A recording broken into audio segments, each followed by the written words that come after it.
আমাদের ভার্চুয়াল জগতের যত বন্ধুরা আছেন, ছড়িয়ে ছিটিয়ে পুরো বিশ্বে, বাংলাদেশে, আমি যুক্তরাজ্য থেকে কথা বলছি, লাইভে যোগ দিয়েছি। যে যেখানে আছেন প্রত্যেকেই, যারা আমাদের এই লাইভ অনুষ্ঠানটা দেখতে পাচ্ছেন এবং যারা যোগ দেবেন পরে, এবং এর পরেও লাইভ অনুষ্ঠান শেষ হবার পরেও যারা আমাদের এই রেকর্ডটি দেখতে পাবেন, সবাইকে স্বাগত জানাচ্ছি ইউকে বাংলা স্টার এবং bankobservers.com। ইউকে বাংলা স্টার হচ্ছে এখানকার যুক্তরাজ্যের আপনার বাঙালি কমিউনিটির একটা প্ল্যাটফর্ম। একই সাথে bankobservers.com যেটা, সেটি একটি অনলাইন নিউজ পোর্টাল, অর্থনীতি বিষয়ে, ব্যাংকিং বিষয়ে।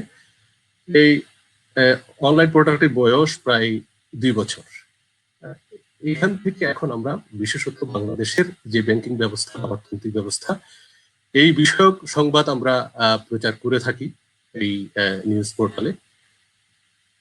আমরা এখন যেহেতু ইন্টারনেটে নানান সুবিধা গ্রহণের আমাদের সুযোগ রয়েছে এবং দ্রুততম সময়ের মধ্যে আমরা অনেকের কাছে পৌঁছানোর একটা সুযোগ আমাদের রয়েছে, সেই জন্য আমরা চিন্তা করলাম যে সংবাদগুলো আমরা পরিবেশন করি সেই বিষয়গুলো নিয়ে আমরা আলোচনা হতে পারে, রিভিউ হতে পারে, সেগুলো আমরা লাইভে এসে যদি করি, আমাদের সাথে যদি বিশিষ্ট অতিথিগণ থাকেন, তাহলে আমরা এই বিষয়গুলো নিয়ে দ্রুততম সময়ে আমাদের দর্শক যারা আছেন, পাঠক যারা আছেন, তাদের কাছে পৌঁছতে আমাদের সহজ হবে। তো সুপ্রিয় বন্ধুরা, আজকে যেহেতু এখন আমাদের একটা সংকট কাল চলছে, করোনা কাল, এই সংকটের মধ্যে পুরো বিশ্ব এখন এই সংকটের মধ্যে নিমজ্জমান। এই সংকট থেকে কবে আমাদের উত্তরণ ঘটবে সেই বিষয়টিও আমরা এখনো নিশ্চিত নই, কারণ আমরা এখনো এটার যে নিরাময়, পার্মানেন্ট কোনো ভ্যাকসিন আমরা এখনো পাইনি, যদিও আমরা আশ্বস্ত বা আমরা আশ্বাস পাচ্ছি যে বিভিন্ন ভাবে এটার একটা নিরাময় আসতে পারে। বিশেষ করে উন্নয়নশীল যে দেশগুলো, যেমন আমাদের দেশ বাংলাদেশ এবং অন্যান্য যে উন্নয়নশীল দেশগুলো রয়েছে, সেগুলো সবচেয়ে বেশি সংকটের মধ্যে আছে। আমরা আশা করি যে বিশ্ব যে দাতা সংস্থাগুলো আছে বা বিভিন্ন সংস্থার সমন্বয়ে এই উন্নয়নশীল দেশগুলোর যে সংকট, সেই মোকাবেলা করার জন্য সহায়তা করবে। সুপ্রিয় দর্শক, একই সাথে আপনারা জানেন যে বাজেট আমাদের কয়েকদিন আগে প্রস্তাবিত বাজেট উপস্থাপন করা হয়েছে সংসদে। সেই বিষয়টি নিয়ে এখন প্রাক বাজেট আলোচনা হচ্ছে বিভিন্ন জায়গায়, বিভিন্ন টেলিভিশনে হচ্ছে, সংবাদ মাধ্যমগুলোতে হচ্ছে, অনলাইন টেলিভিশনগুলোতে হচ্ছে, ইউটিউব চ্যানেলে হচ্ছে, সব জায়গায় এই বিষয়টি নিয়ে এখন আমরা সরব। যেহেতু এই সংকটকালীন সময়ে এই বাজেটটি আমাদের জন্য আসছে, এই বাজেটটি আমাদের জন্য খুবই গুরুত্বপূর্ণ এবং আজকে আমরা এই বাজেট নিয়ে আলোচনা করতে চাই। বাজেট নিয়ে আলোচনা করবার জন্য আমাদের সাথে আজকে যোগ দিয়েছেন বাংলাদেশ থেকে, ঢাকা এবং কুমিল্লা থেকে দুইজন বিশিষ্ট ব্যক্তিত্ব, অতিথি। আমি তাদের সাথে আপনাদের পরিচয় করিয়ে দিব। আমার সাথে প্রথমে আছেন সিনিয়র জার্নালিস্ট এবং কথাশিল্পী জামাল উদ্দিন, আমাদের সাথে আছেন। জামাল উদ্দিন, আপনাকে স্বাগত আমাদের সাথে যোগ দেওয়ার জন্য। সেই সাথে বন্ধুরা আমাদের সাথে আছেন আরেকজন, আমি পরিচয় করিয়ে দিচ্ছি, ব্যারিস্টার খন্দকার এম.এস. কাউসার, অ্যাডভোকেট, বাংলাদেশ সুপ্রিম কোর্ট। কাউসার ভাই, আপনাকে অনেক অনেক ধন্যবাদ আমাদের সাথে। ধন্যবাদ। সুপ্রিয় দর্শক, আমরা আজকে এই বিশিষ্ট ব্যক্তিকে আমন্ত্রণ জানানোর প্রধানতম কারণ, সেটি আমরা আপনাদেরকে বিশ্লেষণ করেছি যে আমরা আজকে শুধুমাত্র বাজেট বিষয়ে আমরা একটু আলোচনা করব, বাজেটের মধ্যেই থাকবো। আমরা জানি যে আমাদের যে প্রস্তাবিত যে বাজেট উপস্থাপন করা হয়েছে, সেটির আকার হচ্ছে 5,68,000 কোটি টাকা এবং সেখানে প্রাক্কলিত ব্যয় ধরা হয়েছে 5,68,000 কোটি টাকা। এবং সবচেয়ে আলোচনার বিষয়টি এখন হচ্ছে, সেটি হচ্ছে আমাদের জাতীয় প্রবৃদ্ধি আয়ের লক্ষ্যমাত্রা, সেটা ধরা হয়েছে 8.2% এবং মুদ্রাস্ফীতি ধরা হয়েছে 5.4%। এই যে পুরো যে বাজেট, এই বাজেটের মধ্যে নানা বিষয় আছে, নানান খাতের যে বরাদ্দ আছে, সেই বিষয়গুলো নিয়ে আমরা সবগুলো বিষয় নিয়ে তো কথা বলতে পারবো না, কিছু বিষয় নিয়ে আমরা কথা বলবো। আমি প্রথমে একটু জামাল উদ্দিন আপনার কাছে যেতে চাই, আপনাকে দিয়ে শুরু করতে চাই। এখানে এই যে প্রবৃদ্ধি যে লক্ষ্যমাত্রা যেটা 8.2% ধরা হয়েছে, এখন সংকটকালীন সময় এর মধ্যে এটা কি সম্ভব কিনা আমি আরেকটু আপনাকে যোগ করে দিই এখানে। সেটা হচ্ছে এর মধ্যে অবশ্য সেন্টার অন বাজেট এন্ড পলিসির একটা ডায়ালগ হয়েছে, আপনারা জানেন। সেখানেও কিন্তু বলা হয়েছে যে এই সংকটকালীন সময়ে এই লক্ষ্যমাত্রা অর্জন কোনো মতেই সম্ভব না। আবার কিছুদিন আগে দেখবেন যে আইএমএফ কিন্তু আপনার সতর্ক করেছে যে আপনার যেখানে 2% নেমে আসতে পারে, প্রবৃদ্ধির হার 2% নেমে আসতে পারে, সেভাবেও সতর্ক করেছে। এবং যদি সবকিছু ভালো থাকে তাহলে সেটা আপনার 2021 সালে গিয়ে হয়তো 5.8 মতো উন্নীত হতে পারে। হ্যাঁ, সেটা 8.2% হওয়া, এই এই যে উচ্চাভিলাষী পরিকল্পনা, এটা কি আদৌ সম্ভব কিনা? ধন্যবাদ আপনাকে।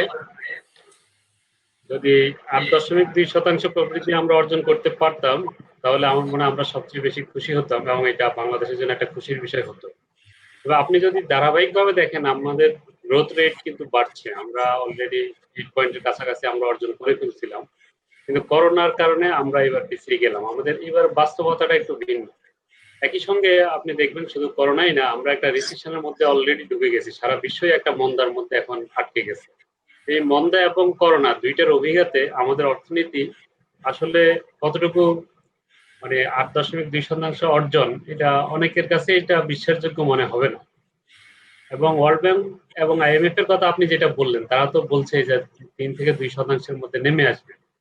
এর মধ্যে আমরা যেটা দেখছি চলতি অর্থ বছরে আমাদের প্রবৃদ্ধির হার 5.6% মতো হয়েছে এবং 8% যেটা আগামী বছরের জন্য প্রক্ষেপণ করা হয়েছিল, এটা আসলে সম্ভব না এই পরিস্থিতির কারণে। যদি সম্ভব হতো, আবার ধরেন আমাদের যে বাজেটের টোটাল যে ব্যয়ের কথা বলা হয়েছিল সেটা যদি আমরা পরিপূর্ণভাবে বাস্তবায়ন করতে পারতাম, মানে শতভাগ যদি বাস্তবায়ন করতে পারতাম, তাহলে আমাদের 8% প্রবৃদ্ধি হওয়া কিন্তু কঠিন কিছু না। কিন্তু সমস্যা হচ্ছে আমাদের যে প্রেক্ষাপটটা, এবার বাস্তবতাটা একটু ভিন্ন এবং এইবার এটা আসলে সম্ভব না। কিন্তু এটা এক অর্থে বলতে পারেন যে আমাদের একটা উচ্চাভিলাষ বা আমাদের একটা টার্গেট লক্ষ্য তো থাকতেই হবে। যদি আমাদের একটা লক্ষ্য থাকে আমরা তার কাছাকাছি কিছুটা অর্জন করলাম, লক্ষ্য ধরে এগুলে যদি কাছাকাছি পৌঁছাইতে পারি সেটাই আমাদের জন্য একটা বড় বিষয়।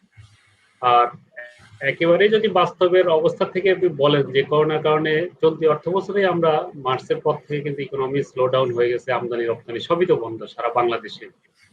এই যে বন্ধের মধ্যে আমরা আগামী বছরের কাজটা, যেটা 1 জুলাই থেকে আমাদের নতুন বর্ষ শুরু হবে, যে নতুন বাজেট কার্যকর শুরু হবে, এটা আমরা আসলে মানে শুরুটা করতে পারবো না। আমরা জানি না যে আগামী 2-3 বছর লাগে নাকি কত দিনের মধ্যে করোনা পরিস্থিতি থেকে আমরা বের হয়ে আসতে পারবো।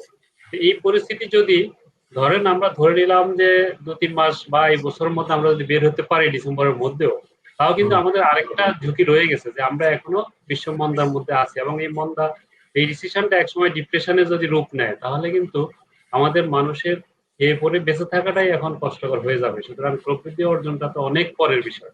এই মুহূর্তে সবচেয়ে বড় যে এটা ইম্পর্টেন্ট সেটা হলো প্রতিটা বাহিনী, প্রতিটা কর্মী বাহিনীকে আমরা কাজের সুযোগ করে দেওয়া এবং প্রতিটা মানুষকে তাদেরকে সুস্থ রাখা, যাতে তারা পরবর্তীতে একটা উৎপাদনশীলতার জায়গা থেকে তারা সঠিক কন্ট্রিবিউশনটা করতে পারে।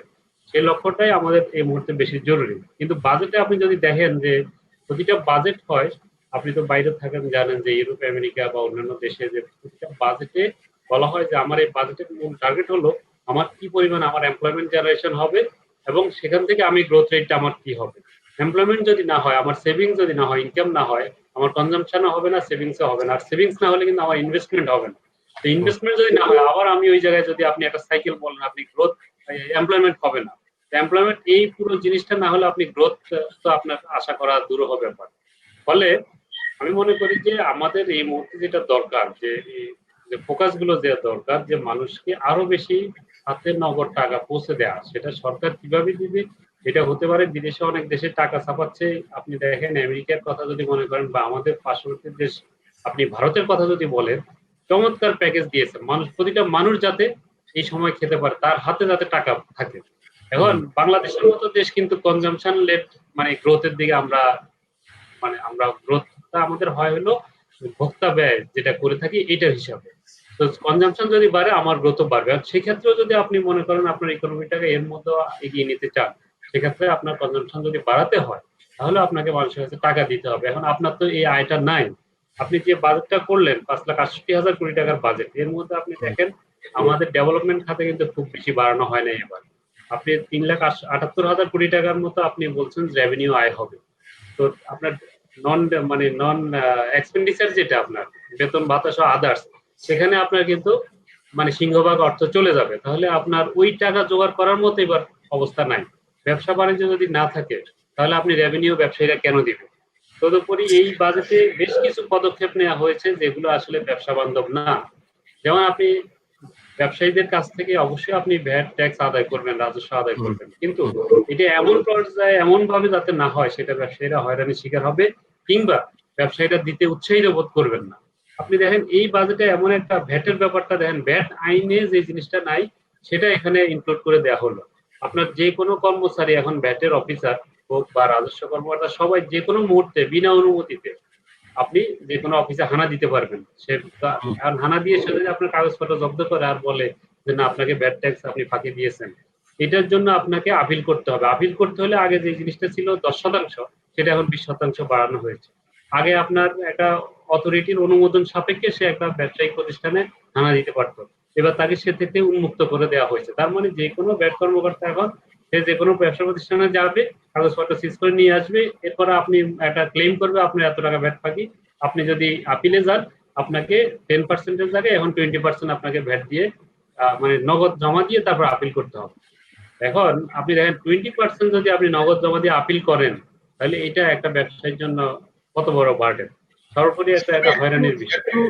জামালউদ্দিন, একটু আপনাকে থামিয়ে বলি, আপনি যেটা প্রবৃদ্ধি অর্জনের কয়েকটি লক্ষ্যমাত্রার মধ্যে কয়েকটি খাতের মধ্যে আপনি বলেছেন যে কর্মসংস্থান বৃদ্ধির যে বিষয়টা, হ্যাঁ, আপনি দেখবেন যে এই যে করোনা সংকটে পড়ে অলরেডি নতুন করে আরো প্রায় 1,64,00,000 বেকার যোগ হয়েছে পুরনো বেকারের যে সংখ্যা তার সাথে। এবং আপনি দেখবেন যে যখনই করোনার যে সংকটটি দেখা দিয়েছে সাথে সাথে কিন্তু গার্মেন্টস সেক্টরের আপনি এই যে বায়াররা অর্ডার ক্যান্সেল করেছে, এই সেই কারণে আপনার গার্মেন্টস বন্ধ হয়ে গেছে, অনেক গার্মেন্টস শ্রমিক চাকরি হারিয়েছে, এবং বিজিএমই বলা হয়েছে যে চাকরি থেকে অনেক শ্রমিককে ছাঁটাই করা হবে, এবং আশঙ্কা করা হচ্ছে যে সব মিলিয়ে প্রায় 5 লক্ষেরও বেশি গার্মেন্টস শ্রমিক চাকরি হারাতে পারে। তাহলে এই সংকটগুলোকে আপনি সামনে না রেখে একটি বাজেটের যে আপনার লক্ষ্যমাত্রা প্রবৃদ্ধি অর্জনের যে লক্ষ্যমাত্রা সেটা কিভাবে করা হয়, এবং আপনি দেখবেন যে যখন আমাদের অর্থমন্ত্রী বাজেট পেশ করছিলেন সেখানে কিন্তু বলেছেন যে ওনার কাছে যথেষ্ট তথ্য উপাত্ত নেই, হ্যাঁ, এবং যথেষ্ট তথ্য উপাত্ত না নিয়ে একটা বাজেট প্রস্তাব করা, এটা এটা আসলে কতটুকু বাস্তবসম্মত বলে মনে করেন? আমি যেটা বলছিলাম যে কর্মসংস্থান যদি ব্যবসায়ীরা যদি ব্যবসা কলকারখানা চালাতে না পারে তাহলে তো কর্মসংস্থান হবে না।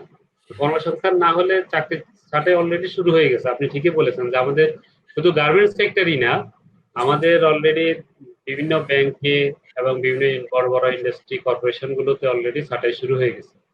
আর 3 লাখ আমাদের এখানে 3 লাখের মতো দরিদ্র লোক ছিল, আরো 3,20,000 লোক অলরেডি 3,20,00,000 লোক আমাদের নতুন করে দরিদ্র হয়ে যাবে, তাদের আয় সীমা কমে যাচ্ছে। তার মানে দরিদ্র সীমার নিচে আমাদের প্রায় 7,20,00,000 লোক অলরেডি ঢুকে যাবে এই পরিস্থিতির কারণে। এই লোকগুলোকে আপনি যদি এদের ভরণ পোষণ খাওয়ানোর ব্যবস্থা যদি না করেন এবং আপনি এমপ্লয়মেন্ট জেনারেশন বিকল্প কোনো ব্যবস্থা যদি না করেন তাহলে তো আপনার গ্রোথ হবেই না। আপনি 8.2% গ্রোথ হওয়া আপনার পক্ষে সম্ভব না। এবং গত বছর যেটা হচ্ছে মানে কারেন্ট ফিসক্যাল ইয়ারে যেটা যে জুনে শেষ হবে, এটা তো যদি আপনি 5.6% গ্রোথ হয়, তার মানে আগামী বছর যদি এই পরিস্থিতি অব্যাহত থাকে তাহলে তো ওয়ার্ল্ড ব্যাংক আইএমএফ যা বলছে তার মানে সেটাই হবে, আপনি 2% আপনি গ্রোথ করতে পারবেন না।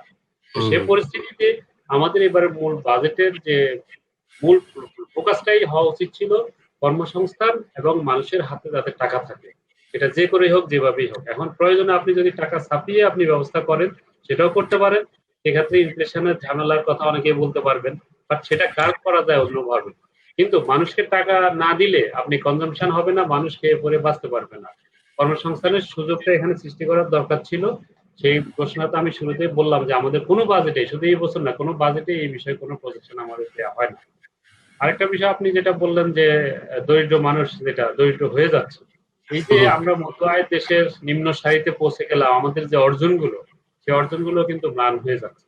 সুতরাং আমি মনে করি যে এই বছরের বাজেটটাকে গতানুগতিক অন্যান্য বছরের বাজেটের মতোই করা হয়েছিল, সেটা করা উচিত হয়নি। আমাদের এই বছরে মানে কর্মসংস্থানের দিকে নজর দেওয়া খুবই উচিত ছিল। যদিও আমাদের অনেকে বলে থাকেন যে এখন করোনার কাল, এই সময় আমাদের হসপিটাল ম্যানেজমেন্ট, আমাদের স্বাস্থ্য খাতের যে দুরবস্থার কথা বলা হয়, এই আপনি খাতগুলোকে আপনি যেমন এই যে আপনি বললেন যে পুরনো বাজেটের, গত বছরের বাজেটের সাথে নতুন বাজেটের কিছু সংযোজন বিয়োজন করে এটা এটা কিন্তু আমাদের বিশেষজ্ঞরাও কিন্তু এই অভিযুক্তি করেছেন যে বাংলাদেশের যে বাজেটটি পেশ করা হয় সেটা আগের বছরের যে বাজেট তার সাথে একটু সংযোজন বিয়োজন করে বাজেটটা পেশ করা হয়। এক্স্যাক্টলি, এবং আমাদের প্রতি বছর একটা প্রেসক্রাইবড ফর্ম থাকে এবং এত পার্সেন্ট আমার গ্রোথ দেখাইতে হবে, বৃদ্ধি ইনক্রিজ দেখাইতে হবে, এইটা করে আমাদের বাজেটটা হয়। কিন্তু আমরা যদি এটা না করে, আমরা যদি আমাদের নিড বেসড আমরা যদি বাজেটটা করি, যে আমার এই বছরে করোনা এবং এই বছর আমার এমপ্লয়মেন্ট একটা বড় সমস্যা, আমি যদি ওদিকে ফোকাস করে আমি যদি এবার বাজেটটা করি, ওই লাইনে আমি খরচ করি এবং কিভাবে আমার আয়টা আসবে সেটা আমি যদি এই প্রেক্ষাপট বিবেচনায় নিয়ে আয়টা করি, তাহলে আমার উভয় দিক সামাল দেওয়া সম্ভব হয়। কিন্তু আমাদের যে গতানুগতিক, যেমন আপনার কাছে আমি আসবো, আমি একটু আমাদের অতিথি ব্যারিস্টার খন্দকার এম এস কাউসার, আপনার কাছে আসি একটু। কাউসার ভাই, আমরা যে বিষয়টি নিয়ে কথা বলছিলাম, যে আপনি দেখেছেন যে বাজেট নিয়ে আমরা আজকে কথা বলছিলাম, এই বাজেটে সবার, যেহেতু করোনা কালীন সময়ে বাজেটটি হচ্ছে, আমাদের সবার একটা টার্গেট ছিল, সবার একটা ইয়ে ছিল, যে আশা ছিল যে স্বাস্থ্য খাতের বরাদ্দটা সবচেয়ে বেশি হবে। হ্যাঁ, কিন্তু দেখা গেল সেটা হতাশ করে যে স্বাস্থ্য খাতের বরাদ্দটা একেবারে আসলে সেই পর্যায়ে যায়নি। হ্যাঁ, স্বাস্থ্য খাতের আমরা দেখা যাচ্ছে স্বাস্থ্য খাতে বরাদ্দ দেওয়া হয়েছে মাত্র 7.2%। হ্যাঁ, যেটা যা 29,000 কোটি টাকার কিছুটা বেশি। হ্যাঁ, বিশেষজ্ঞরা বলছেন যে এই পরিবার এই সংকটকালীন সময়ে এই বাজেটটি খুবই কম, এবং এত স্বল্প বাজেটে বর্তমান যে সংকট, করোনা সংকট, এটি কিভাবে আপনার এটা উতরে যাওয়া সম্ভব কিনা? কারণ প্রত্যেকটি জায়গায় আপনার বাংলাদেশের যতগুলো প্রাইভেট ক্লিনিক আছে, যতগুলো সরকারি হাসপাতাল আছে, হ্যাঁ, সব জায়গাতেই কিন্তু আমাদের এখন পর্যাপ্ত করোনা রোগী চিকিৎসা ব্যবস্থার যে যন্ত্রপাতি দরকার এবং চিকিৎসা ব্যবস্থার যে উন্নয়ন দরকার, ডেভেলপমেন্ট দরকার, সেটার জন্য যে বাজেট, যে পরিমাণ বাজেট দরকার, তা তো এই স্বল্প বাজেটে সম্ভব নয়। এখন এই ক্ষেত্রে আপনি একজন পর্যবেক্ষক হিসেবে, বিশ্লেষক হিসেবে কি মনে করেন যে আমাদের প্রস্তাবিত যে বাজেটটি, এটা চূড়ান্ত বাজেটে গিয়ে আমাদের আসলে কি সিদ্ধান্তে আসা উচিত? ধন্যবাদ মিল্টন ভাই। আপনি আমাকে যে কোশ্চেনটা করেছেন স্বাস্থ্য খাতে বাজেটটা নিয়ে, এইটা আসলে আমি আমি গতকালকে একটা লাইভ টিভিতে, বাংলাদেশে একটা টিভিতে একটা প্রোগ্রামে, একটা টক শোতে গিয়েছিলাম। আমার এইটা নিয়েও কিছু কথা হয়েছিল এবং আমাদের একজন বিশেষজ্ঞ ডাক্তার ছিলেন কালকে, উনি খুব স্পেশালাইজড, একজন খুব সিনিয়র ডাক্তার ছিলেন। উনি অনেকগুলো বিষয় এটা নিয়ে কথা বলেছেন। আমি আরেকটা ওয়েবিনারও বলেছি, সেখানেও আমার সাথে প্রায় 2জন ডাক্তার ছিলেন। একজন বিএসএমএমইউ, তারপর আরেকজন হার্ট ফাউন্ডেশনের ডাক্তার ছিলেন। আমি কয়েকটা প্রোগ্রামে আমার সাথে কয়েকজন ডাক্তার ছিলেন এবং ওনাদের বিভিন্ন অবজারভেশন গুলো আমি শুনতে পেয়েছিলাম। আমি সেখান থেকে বলতে পারি যে মানে ডাক্তারদের অবজারভেশনের সাথে আমাদের লিগ্যাল কিছুটা অ্যানালাইসিস বা নলেজ থেকে আমি যেটা বলতে পারি সেটা হচ্ছে যে আসলে এটা মোটেই অ্যাডিকুয়েট না। এই বাজেটটা যেটা ইয়ে করা হয়েছে অ্যাডিকুয়েট না। 29,247 কোটি টাকা, হ্যাঁ 29,247 কোটি টাকা বাজেট ইয়ার জন্য রাখা হয়েছে স্বাস্থ্য খাতের জন্য। আর যেটা ইনস্ট্যান্ট একটা দেয়া হয়েছে 10,000 কোটি টাকা, যেটা ইনস্ট্যান্ট করোনার জন্য দেওয়া হয়েছে। সেটাকে আমি পার্সোনালি অ্যাপ্রিসিয়েট করি, যে 10,000 কোটি টাকা যেটা দেওয়া হয়েছে ইনস্ট্যান্ট, এটা খুব বেশি দরকার ছিল। এটা দিয়ে অনেকগুলো স্টেপস হয়তো হাতে নেওয়া হয়েছে, স্পেশালাইজড অনেকগুলো হসপিটাল করা হয়েছে যেগুলোতে স্পেশালাইজড ট্রিটমেন্ট দেওয়া হচ্ছে। তারপরে অনেক ডাক্তার এবং হেলথ ওয়ার্কার্স কে অ্যাপয়েন্ট করা হয়েছে। ওনারা এই জায়গাগুলো, ইনস্ট্যান্ট স্টেপ গুলো খুব ভালো ছিল। কিন্তু এন্ড অফ দ্য ডে এটা তো হচ্ছে মানে সাময়িক একটা রিজলভ করা সমস্যাটা সাময়িক সলভ করাটা তো আসলে আলটিমেটলি সলভ করা না। কারণ হচ্ছে আমাদের স্বাস্থ্য খাতে যে সমস্যাগুলো ছিল এটা for long period of Times.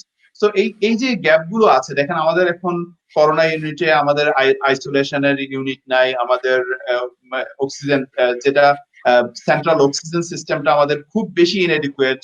তারপরে আমাদের এখন ইভেন আমরা খুব বেশি হতাশ এই জায়গাটাতে যে ডাক্তারদের জন্য যে পিপিই গুলো সাপ্লাই করা হয় সেগুলো সাফিসিয়েন্ট, এবং আমাদের একজন খুব বড় একজন বোদ্ধা ডাক্তার উনি টিভিতে বিভিন্ন জায়গায় বলেছেন যে এই পিপিই গুলো সেগুলো খুবই নিম্নমানের, যেগুলোর কারণে আমাদের ডাক্তারদের আক্রান্ত হওয়ার সংখ্যাটা অনেক বেশি। সো এই যে টোটাল বিষয়গুলো আমাদের এই করোনাকালীন বলেন বা এমনি নর্মাল ওয়েতে আমাদের যদি আমাদের হয়তো এই সিচুয়েশনটা আমরা কখনোই কন্টেমপ্লেট করতে পারিনি, আমরা হয়তো বুঝতে পারিনি যে এই ধরনের একটা সিচুয়েশন আসবে। কিন্তু এটা না হলেও আমরা তো এতটা এটা জানা উচিত ছিল যে আমাদের যে আইসিইউ গুলা, আমাদের হসপিটাল গুলোতে আইসিইউ এডিকুয়েট থাকা দরকার ছিল। যে কোনো সময় আইসিইউ তো সবসময়ের জন্যই দরকার হয়। সো এই আমাদের হেলথ সেক্টরে আসলে ইনভেস্টমেন্টটা খুবই বা বাজেটটা সবসময় খুব কম ছিল। এই বছর সেই বাজেটটা সামান্য একটু বাড়ানো হয়েছে, যেটা আমি মোটেই স্বাভাবিক মনে করছি না। কারণ হচ্ছে আমরা even world health organisation WHO বলছে যে এই করোনাটা কতদিন টিকবে এটা আসলে কেউ জানে না, কতদিন এটা সাস্টেইন করবে, এটা কেউ বলতে পারছে না। সো আমাদেরকে এই মুহূর্তে আমাদেরকে ধরে নিতে হবে এটা এটা মানে ইভেন কেউ কোথাও কোথাও কোনো এক্সপার্টরা বলছে এটা আজীবন থেকে যাবে। সো আজীবন যদি থেকে যায় আমাদেরকে তাহলে আজীবনের জন্য একটা প্রিপারেশন নিতে হবে। আমাদের সেই আইসোলেশন ইউনিট বলেন বা সেন্ট্রাল অক্সিজেন যতটুকু আছে সেটা নিয়ে আমরা সেটা থেকে সামান্য একটু বাড়ালাম, এখনের এই সংকটকালটা মোকাবেলা করলাম, এভাবে তো আমাদের হবে না। আমাদেরকে আলটিমেটলি একটা লং টার্ম সলিউশনে যেতে হবে এবং লং টার্ম ইনভেস্টমেন্টে যেতে হবে। এই ব্যাপারটা আমি খুব বেশি ইনএডিকুয়েট বলছি। আর আপনি আরেকটা জি, আবার আমি একটু যোগ করি। আবার যেমন বলা হচ্ছে যে আপনার বাজেট যে বরাদ্দ থাকে, এই বাজেটের বরাদ্দটা একেবারে শেষের দিকে এসে বরাদ্দের টাকাগুলো বিলি বন্টন করা হয় যখন আসলে তাড়াহুড়ো করে কাজগুলো করতে হয়। যেমন আপনি দেখেন দুর্নীতি দমন কমিশন কিন্তু গত বছর স্বাস্থ্য খাতের 11টি অনিয়মের খাত চিহ্নিত করে দিয়েছিল। হ্যাঁ, সেই খাতগুলোর মধ্যে আপনি দেখবেন যে আপনি নিয়োগ, বদলি, পদোন্নতি, ঔষধ, চিকিৎসা সরঞ্জাম ও পণ্যের যে কেনাকাটা, এই বিষয়গুলো আপনার চিহ্নিত করে দিয়েছিল 11টি খাত। কিন্তু আপনি এই জায়গাগুলো কি আসলে সংস্কার করার ক্ষেত্রে কোনো ব্যবস্থা সরকার গ্রহণ করেছিল কিনা, কিংবা এগুলো সংস্কার করার ক্ষেত্রে প্রস্তাবিত বাজেটে কিছু আছে কিনা? এই সেক্টর গুলো যেগুলো আমাদের বিভিন্ন মন্ত্রণালয় থেকে বলা হচ্ছে, এমনকি আমাদের ডিরেক্টলি অর ইনডাইরেক্টলি আমাদের হেলথ মিনিস্ট্রিরও এটা একটা আছে, ওনারাও স্বীকার করেছেন যে ওনাদের আসলে সক্ষমতার অভাব আছে। এটা আমরা সবাই জানি যে আমাদের সক্ষমতার অভাব আছে। তো সক্ষমতার অভাব মানে আমরা আসলে কিভাবে টাকাটা খাটাতে হবে, কোথায় খাটাতে হবে, মোস্ট অ্যাপ্রোপ্রিয়েট জায়গাটা কোথায়, সেটা আমরা সত্যিকার অর্থে জানি না। সক্ষমতা একটা ব্যাপার, সেই সক্ষমতাকে আমাদের রেজ করতে হবে, সেটা আমাদেরকে সেটার জন্য লং টার্ম পলিসি দরকার। আমাদের দুইটা পলিসি দরকার, সেটা হচ্ছে একটা শর্ট টার্ম পলিসি, একটা long term policy. Short term পলিসিতে আমাদের এই মুহূর্তে করোনাকালীন যে সংকটটা আমাদেরকে সেটা কাভার করে নিতে হবে। আর যে লং টার্ম পলিসি যেটা আছে, লং টার্ম পলিসির মধ্যে এই যে আপনি একটা হচ্ছে সক্ষমতা বাড়ানোর ক্ষেত্রে আমাদের ডাক্তার, নার্স থেকে আরম্ভ করে অ্যাডমিনিস্ট্রেশন সবাইকে ইকুইপড করে তোলা, কম্পিটেন্ট করে তোলা একটা ব্যাপার আছে। আরেকটা হচ্ছে যেটা এটা সবচেয়ে ভাইটাল, ওয়ান অফ দা মানে আমি এটাকে মোস্ট ভাইটাল পার্ট বলি, সেটা হচ্ছে দুর্নীতির জায়গাটা যদি আমরা যদি বন্ধ না করতে পারি, তাহলে আমাদের এই যে যতই সক্ষমতা বাড়াই আর যতই টাকা অ্যালোকেট করি, খাটানোর জায়গাটা যদি খাটানোটাকে যদি আমরা অ্যাপ্রোপ্রিয়েট করতে না পারি এবং সেটা যদি অ্যাপ্রোপ্রিয়েট জায়গায় না খাটে এবং এটাকে নিয়ে যদি যেটা আমরা এই যে আগেও শুনেছি বালিশের কথা, পর্দার কথা, এটসেট্রা, এই বিষয়গুলো যদি আবার থেকেই যায়, তাহলে তো আমাদের আলটিমেটলি আমাদের বাজেট বাড়ালেই আপনার কি লাভ হবে? আপনার টাকা বাজেট বাড়বে কিন্তু এটা আসলে কোনো বেনিফিট পাওয়া যাবে না। সো আমাদেরকে আলটিমেটলি এই যে স্বচ্ছল অনেস্টির জায়গাটা, ট্রান্সপারেন্সির জায়গাটা, এটা মাস্ট এনশিওর করতে হবে। এই দুর্নীতি দমন কমিশনকে আরো বেশি ইকুইপড করে তুলতে হবে। দুর্নীতি দমন কমিশন এবং ওরা এই যে হেলথ মিনিস্ট্রির উপরে, আপনি আরেকটা জিনিস খেয়াল করে দেখবেন, এই যে হেলথ মিনিস্ট্রির মধ্যে হয়তো আমি যতটা জানি যে হেলথ রিলেটেড পার্সন যারা স্কিলড বা যারা ডাক্তার বা এই ধরনের স্কিল পার্সন খুব কম আছে। সো ওনাদের কাছ থেকে যদি সেই ইয়েটা না নেওয়া হয়, নলেজটা না নেওয়া হয়, আপনার রিসেন্টলি আমি শুনতে পেয়েছি যে একটা কমিশন গঠনের কথা বলা হচ্ছে। একটা কমিশন যদি গঠন করা হয়, সেখানে হেলথ মিনিস্ট্রির লোক থাকবে, ডাক্তার থাকবে, তারপরে যারা ব্যুরোক্রেটস থাকবে, তারপরে ল ল সেক্টর থেকে লোক থাকবে যারা লিগাল বিষয়গুলো অ্যানালাইসিস করবে, সব সেক্টর জার্নালিস্ট থাকবে, সব সেক্টর থেকে লোক থাকবে, এবং সেই লোকরা মিলে তারপরে একটা কমপ্লিট পলিসি তৈরি করবে। সেই কমপ্লিট পলিসির মধ্যে definitely transparency is one of the biggest issue, এবং সক্ষমতার জায়গাগুলো আমাদের ডেভেলপ করার এই বিষয়গুলো আমাদের অবশ্যই থাকতে হবে। আপনি আরেকটা প্রশ্ন চলে আসে যে আমাদের বাজেটের যে কালেকশন যে হবে আমাদের, বা আমরা যে কালেকশন টার্গেট করেছি, সেই কালেকশন থেকে আমরা আসলে হেলথের সেক্টরে আমরা যেটা বাজেট হেলথের জন্য যেটা অ্যালোকেশন করেছি, সেই অ্যালোকেশনটা করার জন্য আমরা এডিকুয়েটলি বাজেট কালেকশন করতে পারবো কিনা। Budget collection is a big factor. আমি বিভিন্ন ফোরামে বলেছি এই বাজেট কালেকশনের কথাটা। আমি এই বাজেট কালেকশনের কথাটা ইভেন আমি ভ্যাট কাস্টমস এর যে আইনের পার্সপেক্টিভ থেকেও বলেছি। জামাল ভাই একটু আগে ভ্যাটের যে আইনের কথাটা খুব অ্যাপ্রোপ্রিয়েটলি বলেছেন। আমি একটু বেসিকে যাচ্ছি। যেমন ধরেন আপনি ভ্যাটের যে আইনটাতে কি বলা হচ্ছে, যে যেখানে supply of goods and services হবে সেখানে এই ভ্যাটটা ইম্পোজ হবে। সো আপনি আগে প্রডিউস করতে হবে, প্রডিউস করে সাপ্লাই করতে হবে। সেই supply of goods and services হলে সেই জায়গাটায় যখন আপনি কনসিডারেশন মানিটা যখন আপনি যে অর্জন করবে বা নিবে, সেই জায়গাটাতে ভ্যাট ইম্পোজ হবে, সেখান থেকে কেটে ভ্যাট আপনার সরকারের কোষাগারে চলে যাবে। এখন supply of goods and services তো স্বাভাবিকভাবে কমে গেছে, যেটার ইম্প্যাক্ট আমরা জিডিপির মধ্যেও দেখতে পাবো। কারণ জিডিপির যদি আমি খুব বেসিক ডেফিনেশনে, খুবই বেসিক ডেফিনেশনের মধ্যে আমি চলে যাই, আপনি খেয়াল করেন জিডিপি মানে হচ্ছে গ্রস ডোমেস্টিক প্রোডাক্ট, তাই না? সেটা যেটা হচ্ছে যে মার্কেট ভ্যালু অথবা monetary value of total production of the market. সেটা গুডস এবং সার্ভিসেস দুইটাই। গুডস এবং সার্ভিসেস এর টোটাল প্রোডাকশনের যে ভ্যালুটা, সেটা মার্কেট ভ্যালু হতে পারে, মনিটারি ভ্যালু হতে পারে। সেটার উপর বেস করেই তো আমাদের জিডিপিটা হচ্ছে। ইকোনমিক অ্যানালাইসিসটা মানে বেসিক জায়গাটা হচ্ছে সেখানে। এবং আইএমএফ এর একটা ডেফিনেশন আছে জিডিপি নিয়ে। আইএমএফ এর যে ডেফিনেশনটা, যেটা ওনারা যেটা বলেছেন যে এন্ড ইউজার একটা প্রোডাক্ট আপনি যখন তৈরি করেন, আপনার ম্যানুফ্যাকচার করছেন, ম্যানুফ্যাকচারিং থেকে তারপরে অথবা আরো আগে যদি যাই, আপনি একটা র মেটেরিয়ালস ইম্পোর্ট করছেন, র মেটেরিয়ালস ইম্পোর্ট করে প্রোডাক্টটা তৈরি করছেন, তৈরি করে আপনি ডিস্ট্রিবিউটরের কাছে দিচ্ছেন, ডিস্ট্রিবিউটর তারপরে সেখান থেকে এন্ড ইউজার বা কনজিউমারের কাছে দিচ্ছে, কনজিউমার সেখান থেকে সেই গুডসটা ইউজ করছে।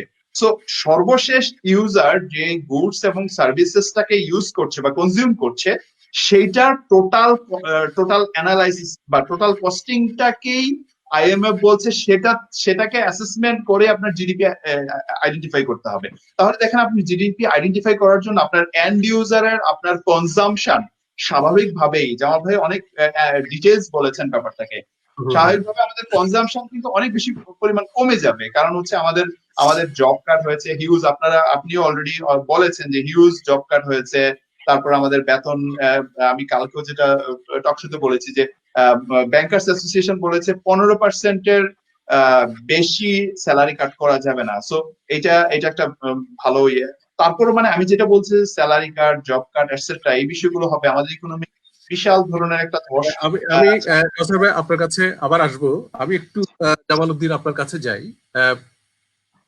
যেটি কাউসার ভাই একটু আগে বলছিলেন যে ব্যাংকিং সেক্টরে ছাঁটাই না করে বেতন 15% কমানো কিংবা কারো যাতে চাকরি না যায়, এই বিষয়ক একটা প্রস্তাব সেখানে রয়েছে।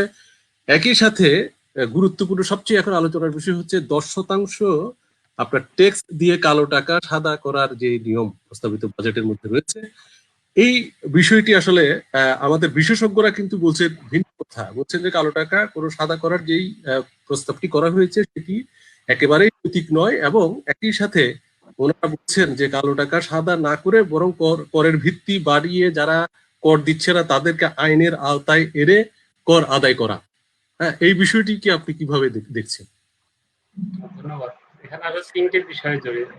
শুরুতে আপনি যেটা ব্যাংকের বিষয়টা বললেন, যে আমাদের এই ব্যাংকিং সেক্টর আসলে এর কোনো ভিত্তি বা এর ফাউন্ডেশনটা আমার মনে হয় একদম নড়ে গেছে, এটা আর ঠিক আগের জায়গায় নেই। ব্যাংক থেকে লুটপাটের খবর আমরা শুনেছি, হলমার্ক, বিসমিল্লাহ, বেসিক ব্যাংক কেলেঙ্কারি, নানা কিছু ঘটছে এবং এটা হয়তো সামনেও ঘটে যাবে, কারণ আমরা দেখছি সবসময় এগুলা ঘটে আসছে। এরকম একটা মানে ব্যাংকিং সেক্টর যেখানে আমরা ইকোনমির জন্য একটা গুরুত্বপূর্ণ জায়গা, হুম, এই জায়গাটা যখন এই নাজুক অবস্থা হয় তখন দেশের ইকোনমি নিয়ে বেশি কথা বলার সুযোগ আসলে থাকে না।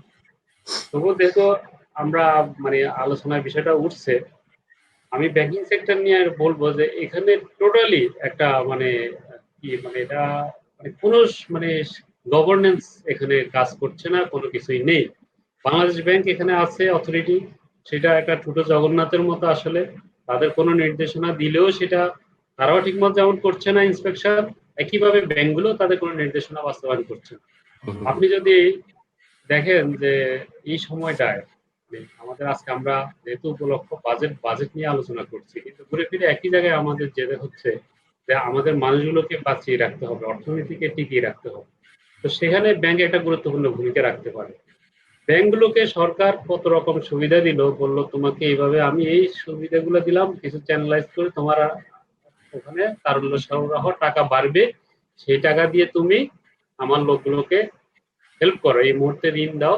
গভর্নমেন্ট কিছু তার ইন্টারেস্টের 50% গভর্নমেন্ট দিচ্ছে, কিছু 50% ক্লায়েন্ট দিবে, কাস্টমার দিবে। 1,00,000 কোটি টাকার বেশি একটা ইনসেন্টিভ প্যাকেজ গভর্নমেন্ট ঘোষণা করছে। হুম, এখন পর্যন্ত আপনি বলেন যে এই টাকা আমাদের ব্যবসায়ীরা, উদ্যোক্তারা পায় নাই, বরং ব্যাংকগুলো তার যে নগদ টাকার সংকট ছিল এই সুবিধাগুলো নিয়ে সে তার নগদ টাকার সেই সংকটটা কাটিয়ে সে তার তারল্য প্রবাহ ঠিক করছে। সে হুম, কাউকে ক্লায়েন্ট যাচ্ছে, যার দরকার 40 কোটি টাকা, যার ক্ষতি হয়েছে তাকে বলছে আপনি 1 কোটি টাকা পাবেন। আর ক্ষুদ্র উদ্যোক্তা তো তার ব্যাংকে যেতেই পারছে না। তারপর বাংলাদেশ ব্যাংকের কতগুলো অর্ডার ছিল যে আপনি এখানে গিয়ে আপনার আলাদা হেল্প ডেস্ক হবে, যে যারা ক্ষতিগ্রস্ত উদ্যোক্তা তাদের সেবা দেওয়ার জন্য। হুম, তারপর কুইক আপনি প্রপোজাল তৈরি করে পাঠাবেন যাতে কোনোভাবে উদ্যোক্তারা হয়রানির শিকার না হয়। কিন্তু আসলে কোনো কিছুই বাস্তবায়ন ব্যাংকগুলো করে নাই। আমাদের এখানে ব্যাংকগুলো কেন জানি অদৃশ্য কারণে, অনেক অদৃশ্য শক্তির ইশারা ইঙ্গিতে এখানে ব্যাংকগুলো চলছে, কোনো নিয়ম নীতি এবং কোনো নির্দেশনা তোয়াক্কা করছে না। না, এখন তো এই আপনি যে ব্যাংকগুলো যখন ব্যাংকিং খাত সংস্কারের কথা যে বলা হচ্ছে, ব্যাংকিং খাতের সংস্কারের সংস্কারের বিষয়ে আমি তাইলে পরে বলি, আরেকটু বলে নিই। এরপরে ধরেন এই এই ব্যাংকিং খাত আমরা দেখছি যে এই ব্যাংকের কাস্টমারদের বলা হচ্ছে যে তোমরা আমাদের পরিচালক যারা আছে, পরিচালকরা হুম, যাকে যাকে বলবে আমরা শুধু তাদেরকে ইনসেন্টিভটা দিব, অন্য কেউ আর এখানে পাবে না। হুম, তাহলে যদি পরিচালকরা নিজেরাই নামে বেনামে ব্যাংক থেকে 2,00,000 কোটি টাকার বেশি ঋণ নিয়ে গেছে, হুম, এখন আবার ইনসেন্টিভের টাকাও তারা তাদের লোকদের, তাদের প্রকারান্তর তাদের কোম্পানি, বেনামি কোম্পানি বা তাদের লোকদের দিচ্ছে। হুম, কিন্তু হুম, রিয়েল অর্থে যারা প্রকৃত উদ্যোক্তা ক্ষতিগ্রস্ত, তারা কিন্তু টাকা পাচ্ছে না।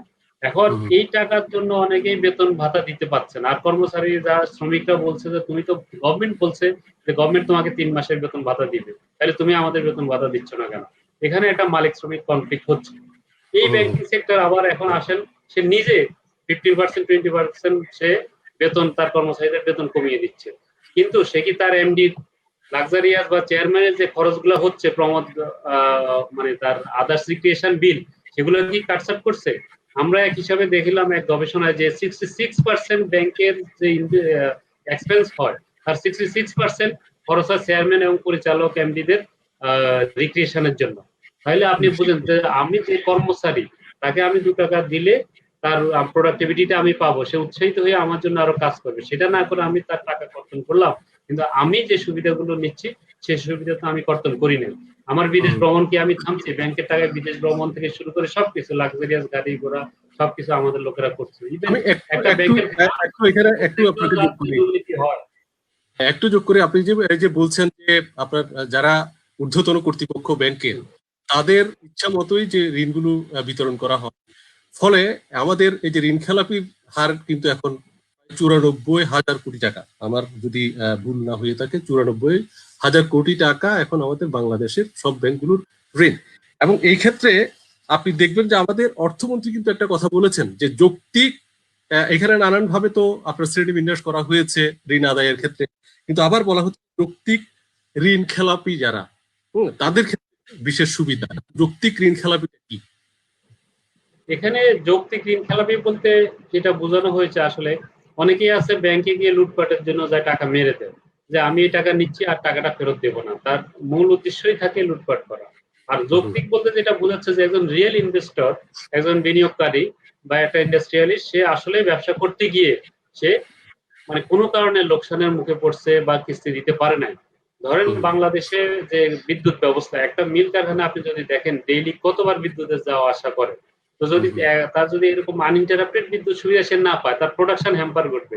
প্রোডাকশন হ্যাম্পার ঘটলে তার প্রোডাক্ট কোয়ালিটি হ্যাম্পার ঘটে, তাহলে এক্সপোর্ট যদি করে সে, ওই প্রোডাক্ট কিন্তু এক্সপোর্টেবল হবে না, ওই কোয়ালিটি তার ঠিক থাকবে না। কিন্তু তাকে তো ঠিকই তার শ্রমিক কর্মচারীদের বেতন দিতে হচ্ছে, তার যে মালগুলো র মেটেরিয়ালস আনতে হচ্ছে, তাকে ব্যাংকের কিস্তি দিতে হচ্ছে। এই প্রবলেম গুলোর কারণে মানে আপনার উদ্যোক্তার ইচ্ছা বহির্ভূত যে সমস্যার কারণে সে খেলাপি হয়ে গেছে, তাকেই বলা হচ্ছে যৌক্তিক ঋণ খেলাপি। কিন্তু আমাদের ব্যাংকিং সিস্টেমে কিন্তু এই যৌক্তিক ঋণ খেলাপিরাও বেশ কিছু সুবিধা পাচ্ছে না, বরং সুবিধাগুলো নিয়ে যাচ্ছে তারাই যারা ইচ্ছে করে একটা কোয়ালিশন করে এখানে আতাত করে যোগসাজশ করে যারা টাকা পয়সা মেরে দিচ্ছে ব্যাংকে, তাদের কিছুই হচ্ছে না, তারাই এখানে দাপটের সঙ্গে আছে। আর আপনি সংস্কার প্রসঙ্গে এবার বলি, আপনি ব্যাংক সংস্কারের কথা বলছেন। আসলে বাংলাদেশে বিভিন্ন কমিশন সংস্কার হয়েছে, কিন্তু কার্যত এগুলা করে কোনো লাভ হয় না। বাংলাদেশে কিন্তু আইনের অভাব নেই, আইনের প্রয়োগের অভাব আছে। আপনি যদি দেখেন এর আগে ডক্টর ওয়াহিদুদ্দিন মাহমুদের নেতৃত্বাধীন একটা ব্যাংক সংস্কার কমিশন হয়েছিল 90 দশকে, আমরা দেখেছি উনি কত সুন্দর সুন্দর কথা বলেছেন, আমরা এগুলো নিয়ে রিপোর্টও করেছি। কিন্তু সেই সংস্কার সেখানে কি কোনোটা বাদ রেখেছেন উনি? কিন্তু কোনোটাই তো আমরা কার্যকর হতে খুব একটা দেখিনি। আবার আমি আরেকটা সংস্কার করব, আরেকটা কমিশন করব, কিছু লোকের চাকরি দেব, চাকরি হবে, এটাও আমি মনে করি লোকসান। আসলে এই ধরনের কমিশন করে হবে না।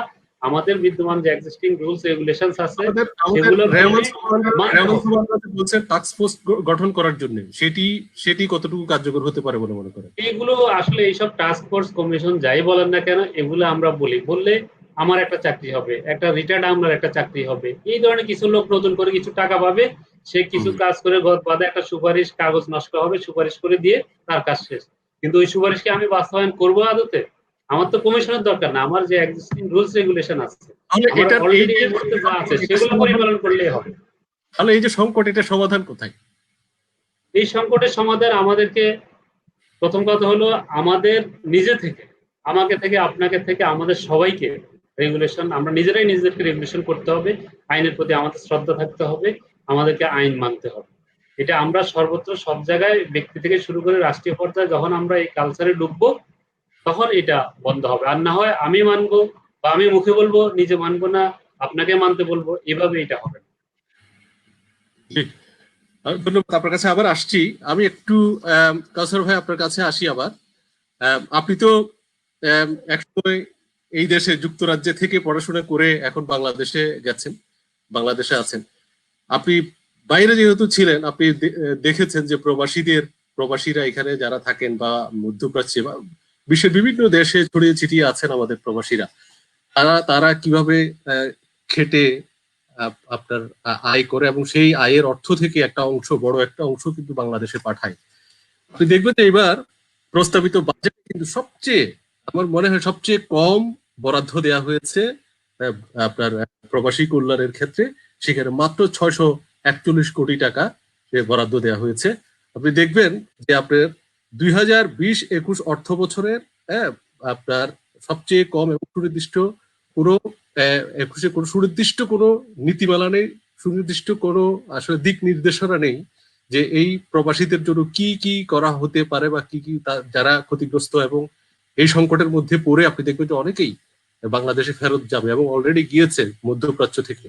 তাদের যে পরিবার কিংবা যেসব শ্রমিক প্রবাসী ফেরত গিয়েছেন তাদের কর্মসংস্থানের জন্য কোনো কিভাবে তাদের কর্মসংস্থান হতে পারে, কিংবা তাদেরকে আবার কিভাবে অন্য দেশে পাঠানো যায়, তাদের দক্ষতা কিভাবে বৃদ্ধি করা যায়, এসব বিষয়গুলো নিয়ে আলোচনা থাকতে পারতো। কিন্তু এরকম সুনির্দিষ্ট কোনো কিছু নেই। আপনি দেখবেন 2018-19 অর্থ বছরে 1380 বিলিয়ন টাকা কিন্তু প্রবাসীরা বাংলাদেশে পাঠিয়েছে এবং এটা 19-20-এ এটা প্রায় 1387 বিলিয়ন টাকা বাংলাদেশে প্রবাসীরা পাঠিয়েছে। তাহলে বিশাল একটা অংশ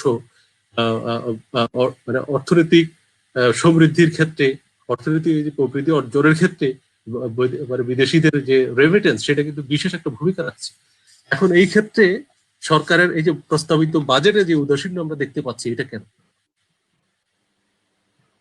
হ্যাঁ, মিল্টন ভাই, এটা এটা সত্যি যে এটা অস্বীকার করার কোনো সুযোগ নাই। বিদেশিদের যে বিদেশি যে রেমিটেন্সটা, এটা দেশের ইকোনমির জন্য একটা বিরাট একটা ফ্যাক্টর হিসেবে দাঁড়ায়।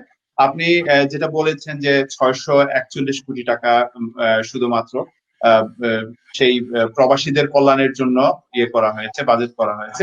এটা বিভিন্ন ফোরাম থেকে কথাটা আসছে যে অ্যাটলিস্ট এটা 1000 crore টাকা হওয়া উচিত, 1000 কোটি টাকা হওয়া উচিত। বিভিন্ন ফোরাম থেকে কথাটা আসছে। কারণ হচ্ছে আপনি আপনি একটা জিনিস খেয়াল করবেন, আমিও আপনি যেটা প্রথমে বলেছেন যে আমিও বিদেশ থেকে পড়াশোনা করে এসেছি। আমি ইউকে তেই ছিলাম, ইউকে তে আমার একটা সময় পড়াশোনাও করেছি, কিছু কাজও করেছি, এবং পড়াশোনা শেষ করে তারপর আমি ব্যাক করেছি। আমি one of the very fortunate persons যারা আসলে ব্যাক করতে পেরেছি। যারা আসলে আমাদের মধ্যপ্রাচ্য বলেন বা এরকম অনেক অনেক কান্ট্রিতে, ইভেন ইউরোপিয়ান কান্ট্রিতে অনেককে আসলে আহ, অতটা লাকি হয় না যে ব্যাক করতে পারে। সো তাদেরকে ইভেন ফ্যামিলি মেনটেইন করতে হয়, ওই বিদেশ থেকে টাকা পাঠাতে হয়, সেই টাকা দিয়ে তাদের বাংলাদেশে ফ্যামিলি চলে। ওখানে আমাদের অনেক দেশে আছে, কিছু দেশ ইউরোপিয়ান কান্ট্রি, সেগুলো তো অবশ্য যারা থাকে তারা হয়তো একটু ভালো লাইভলিহুড বিয়ার করে। কিন্তু যারা মধ্যপ্রাচ্যে আছে তাদের লাইফ স্টাইলটা অনেক অনেক অনেক সময় অনেক খুব খারাপ অবস্থা। আমরা কিছুদিন আগে দেখেছি যে এক রুমের ভিতরে তাদের যারা ওরা যখন এম্বাসিতে এসেছিল তাদেরকে, বা যারা কোয়ারেন্টাইনে ছিল, একটা রুমের ভিতরে অনেককে রাখা হয়েছিল, তাদের ওয়াশরুমের ফেসিলিটি ছিল না। তো আমরা মানে টোটালটা থেকে একটা একটা ইয়ে পাই যে আসলে আমাদের যারা বিদেশে থাকে তাদের লাইফস্টাইলটা কেমন। তারা আমরা যারা বাংলাদেশ থেকে তাদের সেই রেমিটেন্সের টাকাটা পাই, বা ফ্যামিলি আমাদের যাদের এখানে যাদের ফ্যামিলি চলে, ওরা আসলে বুঝতেও পারে না যে ওখান থেকে কতটা কষ্ট করে ওরা সেই টাকাগুলো কালেকশন করে বা ইনকাম করে, সেই টাকাগুলো তারা পাঠায়। সেই টাকাগুলো থেকে আসলে মানে সেই টাকাটা আমাদের ইকোনমিতে এসে অনেক বড় ধরনের একটা প্রভাব ফেলে ইকোনমির মধ্যে।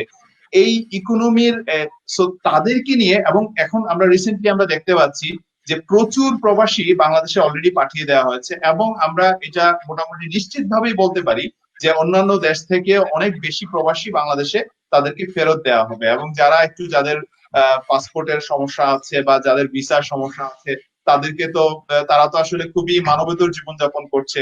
মানবেতর জীবনযাপনের মধ্যে থেকেও তারা কিছু হয়তো ইনকাম করে সেই দেশে টাকাটা পাঠাচ্ছে, কিন্তু তাদেরকে একটা সময় যেহেতু এখন ইকোনমিক একটা বড় ধরনের একটা স্ট্রাগলের টাইম যাচ্ছে, সেই যে দেশগুলোতে আছে সেই দেশগুলো ইকোনমির একটা বড় স্ট্রাগলে আছে। আমরা ইউকের ক্ষেত্রে একটা সময় দেখেছিলাম যে ইউকে তে এমনটা হয়েছিল যে ওই ইউকের পার্সনদেরকে চাকরি দিতে হবে, বাইরের যারা আছে তাদেরকে পরে প্রায়োরিটি দিতে হবে। সো মানে আমি যেটা বোঝানোর চেষ্টা করেছি যে অল টুগেদার যারা বাইরে থাকে তারা খুবই মানবেতর এবং খুবই স্ট্রাগল একটা লাইফ লিড করে। সেই জায়গাটা থেকে এত কষ্ট করে ওরা যখন টাকাটা পাঠায় বাংলাদেশে, সেই টাকাটা পাঠানোর পরে সেটাকে কতটা অ্যাপ্রোপ্রিয়েটলি বাংলাদেশে এসে কতটা অ্যাপ্রোপ্রিয়েটলি ইউজ হয় সেটা একটা ফ্যাক্টর আছে। তারা যখন ব্যাক করবে, তারা এই ইকোনমিতে এত বড় কন্ট্রিবিউশনের পর তারা যখন বাংলাদেশে ব্যাক করবে, ওরা এসে ওদের ওদের আসলে ওরা কি করবে পরবর্তীতে? ওরা আবার দেখা যাবে যে ওখানে ওই দেশগুলোতে আবার ব্যাক করতে পারবে না, সেই সুযোগটা হয়তো হবে না। কিন্তু তারা তারা বাংলাদেশে আসার পর তাদের তাদের লাইফ নিয়ে ঠিক বাজেটের মধ্যে তাদেরকে কতটা সাপোর্ট করতে পারে, বা সেটা আমি আমি very much confused about that. কারণ হচ্ছে ওরা বাংলাদেশে ব্যাক করার পর ওদেরকে এই ধরেন আপনি ব্যাংকের ঋণ বলেন কিংবা ইনসেন্টিভস বলেন, সেগুলো দিয়ে তাদেরকে একটা একটা ইকোনমির ফ্লোতে আনতে হবে। ওরা ইকোনমির ফ্লো, দেখা গেছে ওখানে অনেক কাজ করে এসছে, বাংলাদেশে এসে হয়তো সেই কাজের নতুন করে আবার শুরু করাটা সেটা তাদের জন্য অনেক কঠিন হয়ে যাবে। তাদেরকে ইকোনমির ফ্লোতে আনতে হবে, তাদেরকে একটা ভালো ট্রেনিং প্রোভাইড করতে হবে, তাদের জন্য কিছু লোন, মিনিমাম ইন্টারেস্টে লোন দিতে হবে। আমরা জানি একটা, যদিও একটা ভালো স্টেপ ছিল সরকারের, যে যারা রেমিটেন্স পাঠাবে সেই রেমিটেন্সের উপরে 2% ইনসেন্টিভস দেওয়া হবে। রিসেন্টলি এটা আমরা জানি, এটা একটা ভেরি গুড স্টেপ ছিল সরকারের পক্ষ থেকে। কিন্তু এই এই ধরনের মানে অনেকগুলো প্যাকেজ তৈরি করতে হবে এই এদের জন্য, যাদেরকে ব্যাক করে দেওয়া হবে। তারা এখানে এসে একটা সবাই ছোট্ট একটা একদম মাইক্রো এন্টারপ্রেনিয়ার্স হিসেবে দাঁড়াতে হবে, মিনিমাম একটা এন্টারপ্রেনিয়ারশিপটা ডেভেলপ করতে হবে তাদের মধ্যে। এটা খুব বেশি ইম্পর্টেন্ট, কারণ ওদের ওদের মধ্যে অনেকে আছে ইউরোপিয়ান কান্ট্রিতে যারা হয়তো হাইলি এডুকেটেড, তারা এসে একটা একটা জায়গায় দাঁড়াতে পারবে, কিন্তু মধ্যপ্রাচ্যে অনেকে আছে যাদের এডুকেশনটা নাই। সো তারা তারা মানে তারা আসলে কি কাজ শুরু করবে, কিভাবে শুরু করবে, তাদের মধ্যে এন্টারপ্রেনিয়রশিপটা ডেভেলপ করতে হবে, তাদেরকে লোন দেওয়ার ব্যাপার, এই কাজগুলো করতে হবে, এবং তাদের নানা জন্য নানা কাজে তাদের দক্ষতা বৃদ্ধির বিষয়েও। দক্ষতা বৃদ্ধিটা অনেক বেশি। এই দক্ষতা বৃদ্ধির জন্য এবং তাদেরকে মিনিমাম ইন্টারেস্টে লোন দেওয়ার জন্য এই দুইটা সেক্টরে অনেক বেশি পরিমাণ বাজেটে অ্যালোকেশন খুব বেশি পরিমাণ দরকার, এবং এগুলো ছাড়া ওরা আসলে মেইন স্ট্রিমে ঢুকতে পারবে না। ইকোনমির মেইন স্ট্রিমে যত বেশি মানুষ মেইন স্ট্রিমের বাহিরে থাকবে, ইকোনমির জন্য তত বেশি। আমি একটু আগে বলেছিলাম যে আপনি বাজেট কালেকশন করবেন কার কাছ থেকে? যে লোকটা ব্যাক করেছে বাংলাদেশে, তার কাছে পকেটেও টাকা নাই। সো সে যদি ইকোনমির মেইন স্ট্রিমে না ঢুকতে পারে, ইনকাম ইয়েতে না ঢুকতে পারে, তার কাছ থেকে আপনি কিভাবে কালেক্ট করবেন? আপনি ইনকাম, আমি প্রথমে একটু আগে বলেছিলাম যে ফিসকাল লর পার্সপেক্টিভ থেকে আমি ডিসকাস করেছি। আমি ব্যাটার যেটা বলেছি যে supply of goods and services এর জায়গা থেকে আপনি টাকা কালেক্ট করছেন, আপনার ইনকাম ট্যাক্সটা কোথায় কালেক্ট করছেন? বিভিন্ন ভাবে আপনার বিভিন্ন সঞ্চয়পত্র এটসেট্রা এটসেট্রা, এই যে টাকাগুলো জমা আছে, বা আপনার এন্ড অফ দ্য ইয়ারে আপনি যে ইনকাম করছেন টোটালটা, সেই ইনকামটা অ্যাসেসমেন্ট করে, সেটা যদি ইনকাম অ্যাসেসমেন্টের মধ্যে পড়ে, ইনকাম স্ল্যাবের মধ্যে পড়ে, তাহলে আপনি ইনকাম ট্যাক্স দিচ্ছেন।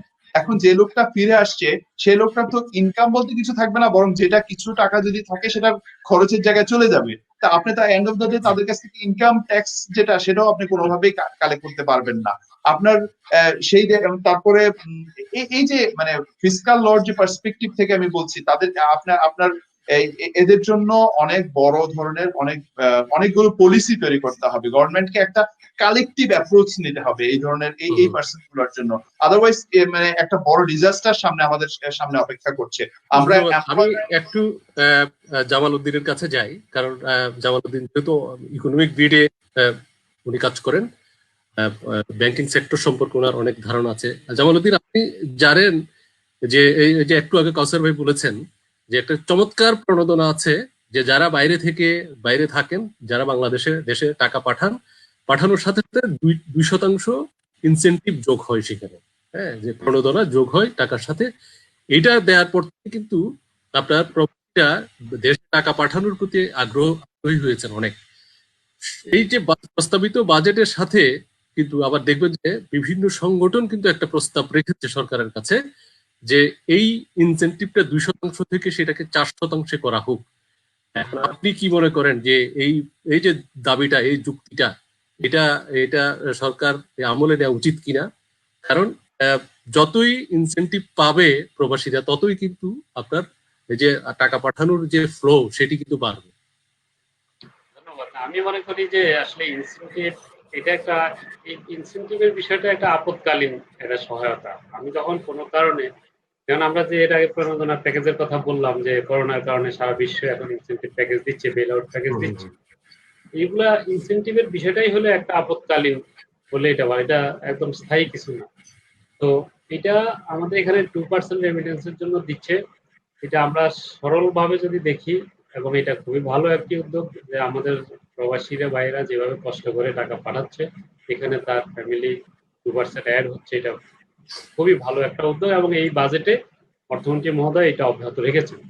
আসলে আবার এটা যদি আমি অন্যভাবে বলি, যে এই 2% দিয়ে আসলে আমি তাদের জন্য করেছি, এই 2% আমি ইনসেনটিভ দিচ্ছি এই কারণে, আমার ইনফ্লেশন কাট করার জন্য দিচ্ছি, এই কারণে যে আমার আরএমজি এক্সপোর্টাররা দীর্ঘদিন থেকে দাবি করে আসছে যে টাকা ডিভ্যালুয়েশন করার জন্য, আমি সেটা না করে ওয়ান কাইন্ড অফ এখানে কিছু টাকা দিয়ে আমি সেটা করে ফেললাম, একটা ব্যালেন্সিং এ আমি চলে আসলাম। That is the point. তো যাই হোক, বাট আমি মনে করি যে 2% ইজ এনাফ। বরং আমার ওখানে রেমিটেন্স যারা কষ্ট করছে, তাদের ওখানে যারা চ্যানেলাইজ করা এই টাকাগুলো, এবং তারা যাতে ব্যাংকে বা ওখানে এক্সচেঞ্জ হাউসে গিয়ে তারপর কষ্টকর পরিস্থিতির মধ্যে বা হয়রানির শিকার হতে না হয়, সেই জিনিসটা আমার মনে হয় জরুরি দরকার। কারণ 4% আমাদের সক্ষমতার বিষয়টাও এখানে একটা জড়িত, যে এখন করোনার কারণে অর্থনীতি বিপর্যস্ত, এখানে আমরা আরো 2% অ্যাড করলে নিহায়ত এটা কিন্তু কম টাকা না। এটা আমার অর্থনীতি সেটা এই মুহূর্তে মানে ধরন ইয়ে করার মতো ক্যাপাসিটি আমার অর্থনীতি এই মুহূর্তে নাই। বরং আমি তাকে যদি ট্রেন করার জন্য আরো অন্য ভাবে কিছু করতে পারি, প্লাস আমার এই রেমিটেন্সের যে টাকাটা, আপনারা জানেন যে এটা আসলে আমাদের এখানে একদম নন প্রোডাক্টিভ ওয়েতে খরচ হচ্ছে। কি হচ্ছে, টাকা পাঠাচ্ছে, এখানে তার ছেলে বা তার ছোট ভাই এরা মোটরসাইকেল চালিয়ে এটা এখানে আড্ডা উড্ডা এইসবের মধ্যে কিন্তু বা একটা বিল্ডিং হচ্ছে, আমার কৃষি জমি কমিয়ে যাচ্ছে, ওরা গিয়েই নতুন একটা বাড়ি বানাচ্ছে। মানে আমার গ্রামের অবস্থাটা কি তাই, তার মানে এই টাকাগুলো যদি আমি আপনি একটা চমৎকার পয়েন্ট বলেছেন যে প্রবাসীদের যে টাকাটা যাচ্ছে সেগুলো কিন্তু কোনো প্রোডাক্টিভ উৎপাদন কোনো খাতে কিন্তু খুব কম ব্যয় হয়। এটার প্রধানতম কারণ হচ্ছে যারা এখানে প্রবাসে থাকেন বিভিন্ন দেশে, যাদের কাছ থেকে আমরা শুনি, তাদের কথা হচ্ছে বাংলাদেশে বিনিয়োগে তারা 0% নিশ্চয়তাও তারা পায় না। বলে যে নিরাপত্তাহীন আমি কেন দেশে টাকা বিনিয়োগ করবো, কারণ আপনি যখন একটি বৃহৎ বিনিয়োগ কিংবা ছোট বিনিয়োগ করতে যাবেন তাহলে কিন্তু আপনি বিনিয়োগ বোর্ড বলেন, তারপর নানান সেক্টর গুলো আছে যেগুলো দাবি জানানো হয়েছিল যে একটা ওয়ান স্টপ শপের মতো করে, ওয়ান স্টপ অফিস করে দেওয়ার জন্য, যেখান থেকে একসাথে সবকিছু পাওয়া যাবে। সরকারও কিন্তু বলেছে যে এই ধরনের একটা ব্যবস্থা আসছে বা আছে, কিন্তু এর কোনো সুফল আজ পর্যন্ত বিদেশি বা প্রবাসী কোনো বিনিয়োগকারী পেয়েছেন সেরকম কিন্তু আমি জানি না। তাহলে আপনি প্রোডাক্টিভ খাতে বিনিয়োগ হবে কি করে প্রবাসের টাকা? না, সেটা আপনি ঠিকই বলেছেন যে আসলে আমাদের এখানে বিনিয়োগের জন্য যে সমস্যাগুলো, যে বাধাগুলো আছে, এগুলো অ্যাড্রেস না করলে তো হবে না। তো সে কারণে ধরেন আপনি যেটা 4% বলছেন, আমি যদি সেখানে ইনসেন্টিভ না দিয়ে বরং আমি তার জন্য যদি এভাবে একটা ক্লাস্টার বেস যদি আমি করতে পারি, যে বিভিন্ন, ঠিক আছে একজন না হোক, এখানে 10 জন 20 জন 100 জনের একটা ইনভেস্টমেন্ট হবে, তাকে আমি প্রায়োরিটি বেসিসে আমি তাকে এখানে দিয়ে দিচ্ছি। কারণ আমাদের ফরেন ইনভেস্টমেন্টের জন্য আমরা ইপিজেড দিচ্ছি, আমাদের এখন 100টা স্পেশাল ইকোনমিক জোন হচ্ছে। এই জায়গাগুলোতে কিভাবে আমরা ফরেন ইনভেস্টমেন্ট গুলো, আমাদের প্রবাসী বাংলাদেশের ইনভেস্টমেন্ট গুলো এখানে ঢুকাতে পারি, প্লাস আরো আমরা ধরেন রিজিওনাল, আমি একটা কথা বলি যে আসলে এটা আমার এই সেটাও বাজেট প্রসঙ্গে দেখেন যে আমরা যে বলি আমাদের ইলেকট্রিসিটি ক্রাইসিস, আমার ওখানে পানির সমস্যা, আমার রাস্তা নেই ঘাট নেই এরকম, আসলে আমাদের ডেভেলপমেন্ট অ্যাপ্রোচটা একটু ডিফারেন্ট। হ্যাঁ, আমরা তো অনেক সময় ধার করে চলি, ধরেন ওয়ার্ল্ড ব্যাংক আইএমএফ তারা বলছে ইউরোপ আমেরিকার মতো একটা সভ্য দেশ বা দীর্ঘদিন তারা ট্রায়াল এন্ড এররের পর একটা স্থির অবস্থায় গেছে, তাদের প্রেসক্রিপশন নিয়ে যদি আমার এখানে একটা বলা হয় এই কাজটা করো, সেটা কিন্তু আমার জন্য যুগসই হবে না। কারণ আমার এখানে লাক্সারি প্রযুক্তি নিয়ে আমি যদি কিছু করি, সেটা আমাদের জন্য অনেক বেনিফিট দিবে, অনেক আমরা বেনিফিটেড হবো। ধরেন আমি মনে করি যে আমাদের যে 8টা বিভাগ আছে, রিজিওনাল ডেভেলপমেন্ট অ্যাপ্রোচে যদি আমরা যাই, নিড বেসড অ্যাপ্রোচ, যে আমার চট্টগ্রাম ডিভিশনে আমার এত আজকে বিদ্যুতের ঘাটতি আছে এত, আমি 5 বছর মেয়াদী একটা পরিকল্পনা করলাম এবং এখানে আমি ইনভেস্টমেন্ট ফোকাস দিব। আমি সিলেট বিভাগে আমার আরেকটা প্রায়োরিটি ঠিক করব। এইভাবে যদি যতক্ষণ প্রায়োরিটি বেসড এইভাবে আমরা না করি, ততক্ষণ পর্যন্ত ঢালাও আমি সবাইকে দিচ্ছি। ধরেন বাংলাদেশের জাগাতের শাড়ির মতো আমি একজন লোককে উপকৃত করছি না, কিন্তু আমি সবাই 200-250 লোককে 250-300 টাকা দামে শাড়ি দিচ্ছি, মানে তোমরা আরো গরিব থাকো, আমি প্রতি বছর জাকাত দেব। এই অ্যাপ্রোচ থেকে আমাদের ডেভেলপমেন্ট অ্যাপ্রোচটা এর থেকে বেরিয়ে আসতে হবে, আমাদেরকে নতুন করে এটা ভাবতে হবে এখন, যে আমরা এখন যে ক্রাইসিস মুহূর্তে আসি, এইসব পরিস্থিতি ট্যাকেল দেওয়ার জন্য ডেভেলপমেন্ট অ্যাপ্রোচটাকেও আমাদের পরিবর্তন আনতে হবে। তাহলে আমার মনে হয় যদি আমরা আমি এই যে বিভিন্ন কয়েকটা খাতের কথা বললাম, এই যে প্রবাসী বিনিয়োগ যদি বাংলাদেশে যায়, হ্যাঁ প্রবাসী না শুধু, যদি বিদেশি বিনিয়োগ যদি বাংলাদেশে যায়, সেই ক্ষেত্রে কিন্তু আপনি এই যে বাজেটের যে ঘাটতি, আপনার 1,90,000 কোটি টাকা, হ্যাঁ যে ঘাটতি এখানে প্রস্তাবিত বাজেটে দেখানো হচ্ছে, এইটি আসবে কোত্থেকে? এটার কিন্তু কোন খাত থেকে আসবে সেরকম সুনির্দিষ্ট কিন্তু কোনো নীতিমালাও কিন্তু দেখা যায় না, বা সেই বিষয়ে এইটা ঘাটতি অর্থায়নটা মূলত আসবে, মানে এখানে 3টা সোর্স থেকে আসে। এটা বড় হলো ধরেন মেজর যেটা যে আমরা এখানে নিয়ে থাকি, এটা আমাদের সঞ্চয়পত্র থেকে হয়, ব্যাংক সেক্টর থেকে হয়। আরেকটা সোর্স হলো এক্সটার্নাল, সেটা আমরা ডোনারদের কাছ থেকে কিছু গ্রান্ট আমরা পাইতে পারি, সেটা আমরা ওইটা প্রজেকশন করা হয়, ধরা হয়। তো ধরেন যে এখন সঞ্চয়পত্র থেকে ঋণ নেওয়ার পরিমাণ কিছুটা কমবে, ওখানে ইনভেস্টমেন্ট মানুষ এর মধ্যে একটু কমে গেছে অনেকেরই, বাট আলটিমেট যা জিনিসটা পরে হলো ব্যাংকিং সেক্টরের উপরে, যে গভর্নমেন্ট শেষ মুহূর্তে গিয়ে ব্যাংকিং সেক্টর থেকে সমানে ধার করে সে তার মানে ডে টু ডে এক্সপেন্স গুলো বিয়ার করে। এখন আপনি দেখেন ব্যাংক সেক্টর থেকে যখন আপনি টাকাটা নিবেন, তাহলে ব্যাংকের টাকাটা মূলত কার জন্য? ইন্ডাস্ট্রিয়ালিস্টদের জন্য। ওখানে আপনি ইনভেস্ট করবে, এমপ্লয়মেন্ট হবে, মানুষ চাকরি পাবে, ঠিক না? ইন্ডাস্ট্রি হবে আমাদের এখানে। কিন্তু আপনি গভর্নমেন্টই যদি ব্যাংকিং সেক্টর থেকে যে টাকাটা নিয়ে নেয়, তাহলে প্রাইভেট সেক্টর তো মানে ড্রাই আউট হয়ে যাবে, ওখানে তার লোন আর দেওয়ার ব্যাংকের মতো অবস্থা তো এমনিতেই খারাপ, শোচনীয়, তার মধ্যে যদি সরকারি ঋণের পরিমাণ বেড়ে যায়, হ্যাঁ, তাহলে তো হ্যাঁ, তাহলে তো সে প্রাইভেট সেক্টরে আর লোন দিতে পারবে না। তখন হুম, প্রাইভেট সেক্টরকে যদি সে আর্থিক সহায়তা না দেয়, তাহলে এদেশে হুম, ইন্ডাস্ট্রি, ব্যবসা বাণিজ্য তো প্রসার ঘটবে না। এটা একটা হুম, বড় ব্যাপার। আরেকটা দিক আছে যে ব্যাংকিং সেক্টর থেকে লোন নেওয়ার, সেটা হলো ইনফ্লেশন হয়। গভর্নমেন্ট যখন ব্যাংকিং সেক্টর থেকে লোন নিয়ে হুম, তখন সে ডেভেলপমেন্ট এক্সপেন্ডিচার করে, তখন আমাদের এখানে ইনফ্লেশন বেড়ে যাওয়ার একটা আশঙ্কা থাকে। তো হুম, সেখানেও এই জন্য বলা এটা ব্যালেন্সিং করা উভয়ের মধ্যে, এবং আমি ঘাটতি, আমার একটা পজিশন থাকবে, আয়টা আমি কিভাবে বাড়াবো, সেখানে আমার আয়ের নেট আওতা, করের আওতা বাড়ায় আমি আয়টা বাড়াবো, ব্যাংকিং হুম। সেক্টরে আমি কম যাবো, এটা ফোকাস থাকা উচিত। কিন্তু নানা কারণে আমাদের এখানে এই জিনিসটা হচ্ছে না, হয় না। আচ্ছা, ধন্যবাদ। আমরা প্রায় শেষের দিকে, আপনাদেরকে অনেক ধন্যবাদ এতক্ষণ সাথে থাকবার জন্য। আমরা শেষ করার আগে কাউসার ভাই, আপনার কাছে একটা প্রশ্ন। আহ, শিক্ষা খাত, বাংলাদেশের শিক্ষা খাতের অবস্থা ক্রমান্বয়ে আমরা দেখতে পাচ্ছি যে ক্রমান্বয়েই কিন্তু আহ, বাংলাদেশের শিক্ষা ব্যবস্থা নিয়ে নানান প্রশ্ন উঠছে। বাংলাদেশের শিক্ষা ব্যবস্থা বলতে গেলে একেবারে মেরুদণ্ড ভেঙে যাওয়ার উপক্রম হয়েছে ওই অবস্থা। সেই ক্ষেত্রে আমরা দেখবেন যে প্রস্তাবিত যে বাজেট, সেখানেও কিন্তু শিক্ষা খাতে উল্লেখযোগ্য কোনো বাজেট নেই কিন্তু। হ্যাঁ, শিক্ষা খাতে বরাদ্দ দেওয়া হয়েছে মাত্র 11.69%, যেটা আশা করা হয়েছিল যে এটা অ্যাটলিস্ট 15% উপরে হবে, এই ধরনের আশা করা হয়েছিল। হ্যাঁ, তার থেকে কিন্তু অনেক কম। এখন শিক্ষা খাতে যদি আপনার যেমন স্বাস্থ্য খাতের কথা আমরা বলেছি, স্বাস্থ্য এবং শিক্ষা খাত, এই দুটো হচ্ছে বাংলাদেশের জন্য এই মুহূর্তে খুবই গুরুত্বপূর্ণ। সেই খাতগুলোতে কিন্তু বরাদ্দ একেবারেই কম। শিক্ষা খাতে এই যে বরাদ্দ কম, এইটা বাংলাদেশের শিক্ষা ব্যবস্থাকে এগিয়ে নেবার ক্ষেত্রে প্রতিবন্ধকতা তৈরি করবেই। এখন আপনি একজন বিশ্লেষক হিসেবে এটাকে কিভাবে দেখছেন? শিক্ষা খাতে বরাদ্দ এটা আহ, আমরা প্রিভিয়াসলি বেশ কয়েক বছর ধরে আমাদের শিক্ষা খাতের অবস্থাটা কি, এটা আসলে আমরা সবাই একটু মোটামুটি জানি যে আমাদের আসলে জিপিএ যেটা আসার পর থেকে আমাদের শিক্ষার অবস্থাটা আসলে খুবই খারাপ। আমরা আমরা খুব কাছ থেকে যেটা দেখেছি যে আপনার কেমন লিখলেন সেটা বড় কথা না, আপনাকে একটা ভালো জিপিএ পেতে হবে, এবং ভালো জিপিএ সেটার কনসিকুয়েন্স আলটিমেটলি কি হচ্ছে আমরা আসলে এটা রিসেন্টলি দেখতে পাচ্ছি। আমি টিচিং এর সাথেও কিছুটা আছি, আমি এক জায়গায় পার্ট টাইম একটু সামান্য একটু পড়াই। সো ইউকে তেও আমি পড়াতাম একটা কলেজে। সো আমি আসলে শিক্ষার এই খুব কাছ থেকে দেখেছি আসলে আমার অ্যাজ এ টিচার আমাকে খুব বেশি স্ট্রাগল করতে হয় রিসেন্ট স্টুডেন্টদেরকে নিয়ে, যে তারা আসলে কতটা তাদের স্কিলটা কতটা কম সেটা আমরা খুব ভালো করে জানি।